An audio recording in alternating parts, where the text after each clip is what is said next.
What if I told you that the current Middle East crisis isn't really about Iran or Israel?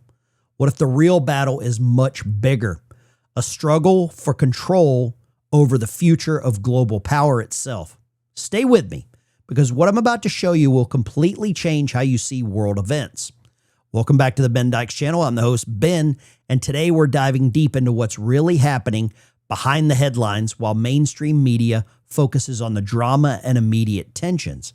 Donald Trump wants peace. He wants real peace, and I'm going to show you the bigger picture. A chess game between old imperial powers and emerging sovereign nations that will determine our economic future and, more importantly, our own sovereignty here in the United States. The divide currently happening between Democrats, Republicans, conservatives, MAGA, the woke right, the woke left, everybody's woke, is real, and it's causing a lot of problems right here at home. The real vision behind this war is pretty stunning. And here's what most people don't understand about Trump's approach to foreign policy. When Bill O'Reilly pressed him about bombing Iran, Trump's first concern wasn't about military strategy. It was about the impact on Russia and China. And that tells us everything about Donald Trump. Trump walked out of the G7 saying, quote, "Your system causes wars," unquote. He's not just talking about diplomatic disagreements. He's talking about fundamentally transforming how the world works. Let me share something that Trump said in Saudi Arabia that reveals his true vision. Before our eyes, a new generation of leaders is transcending the ancient conflicts of tired divisions of the past and forging a future where the Middle East is defined by commerce, not chaos, where it exports technology, not terrorism, and where people of different nations, religions, and creeds are building cities together, not bombing each other out of existence. We don't want that.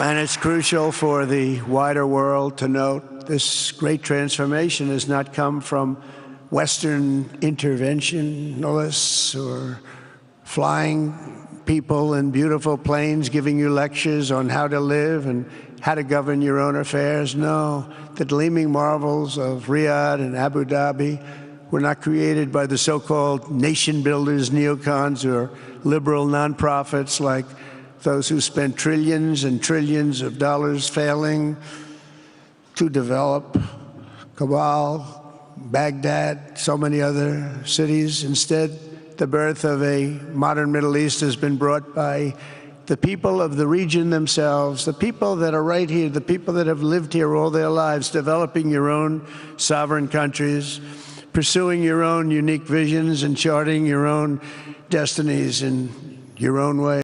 If you or a loved one is on Medicare, listen up. The Department of Justice just filed fraud complaints against 3 of the largest Medicare brokers for steering seniors to plans that had the highest kickbacks and not the best plans for you. This is why I recommend Chapter. Founded after the creator's own parents were scammed, Chapter is fully independent and searches every Medicare plan available to find what actually fits your need. No steering, no pressure, just honest help at zero cost to you. Chapter has saved the average senior over $1,100. If you need help with Medicare, call Chapter at 332-867-1305. You'll talk to a real person here in the United States. No pressing 1 for English. They're going to find the right plan for you. That's 332-867-1305. The number and the link will be in the description below. They helped a family member of mine, and she saved over $1,200. Give them a call. Love you, Mom. This isn't typical political rhetoric. Donald Trump is describing a world where sovereign nations develop themselves rather than being developed by outside forces and sometimes against their will. He's talking about economic partnerships instead of military interventions. The only troops that Donald Trump has deployed during his 2 presidencies have been to Los Angeles to quell violence incited by some people here in the United States, and they've made a lot of money by doing so. The Iran situation is getting worse. Here are the facts. Iran's uranium enrichment has gone well beyond civilian use. Nuclear power plants. You know what I'm talking about, right? This clean energy. Some experts are saying they already have a bomb, while others are saying it's months away, and they've been weeks away for 30 years. But here's what matters more than the timeline. What happens if we act? What happens if Donald Trump actually does something in the Middle East to the people of Iran? The real consequences would be Iran closes the Strait of Hormuz. Oil prices skyrocket. Our fragile global economy is already teetering on the edge because of tariffs, and the tariffs are working. The real consequences if Iran is attacked by the United States. Iran will close the Straits of Hormuz. Oil prices will skyrocket. Our fragile global economy teeters on the edge. If Iran retaliates against U.S. bases in the region, Kuwait, Iraq, Syria, all the other places that we shouldn't have bases, in my opinion, we will be pulled into another ground war. Both Israel and Iran are currently running low on missiles. And here's the kicker. Iran has 90 million people across their territory. It's 3 times the size of Iraq. And even those who oppose their current government will unite if we attack them. We've seen this pattern before. But there's another player in this game that most analysts are ignoring, and a lot of the news media won't talk about it, and that's Britain. They've been working with Israel on an Iran attack plan for decades. In January, they installed a new spy base in Oman, Jordan, specifically targeting Iran. And they have a former MI6 official by the name of John Sawyer, and he has made Britain's position clear this week. He said Trump needs to get with it and bomb Iran's facilities. This is the same empire that has been manipulating the Middle East and the conflicts for over a century. What we're really witnessing is a battle between 2 completely different world systems. The old system, imperial control through financial dominance, regime change, and permanent conflict. This system requires wars to maintain control and prevent independent development. Britain is now seeing it come home to roost, so to speak. The new system, which is sovereign nations, and those are ones that are cooperating through trade, development, mutual benefit. This system requires peace to allow productive growth.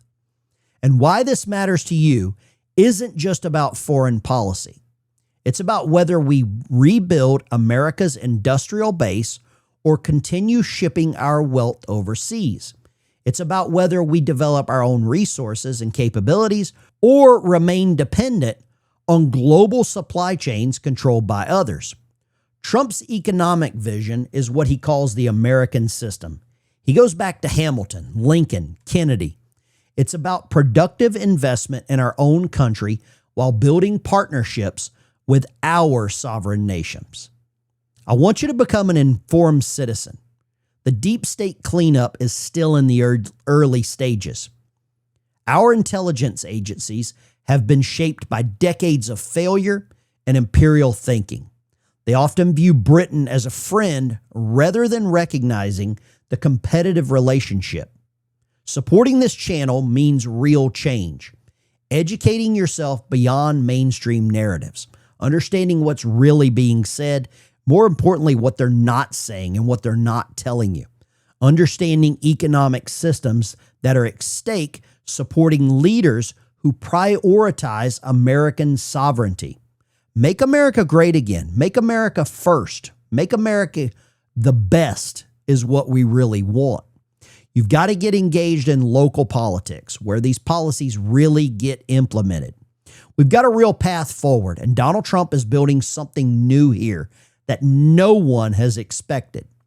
We are seeing great power relationships with Russia, China, India, and now even Pakistan has nominated him for the Nobel Peace Prize. We're seeing mutual development rather than zero-sum competition. This is the path to peace, but only if enough Americans understand and support the vision. The choice before us isn't just about war or peace in the Middle East. It's about what kind of world we're going to build. One based on imperial control and permanent conflict, that 30-year war that we've all been living through, or one based on sovereign development and productive cooperation. The old chessboard is being kicked over, and that's our opportunity to help build something better. What do you think? Are we witnessing the end of the old imperial system? Let me know in the comments below. If this analysis, if this opinion from a dumb redneck from Lower Alabama has helped you see the bigger picture, share it. Share it with someone who needs to understand what's really at stake. And don't forget to subscribe and hit the notification bell for more deep dives that go beyond the headlines, beyond the rhetoric, beyond the hatred. The reality is much bigger than most people realize, and together we can shape it. Thanks for watching, and I'll see you in the next video.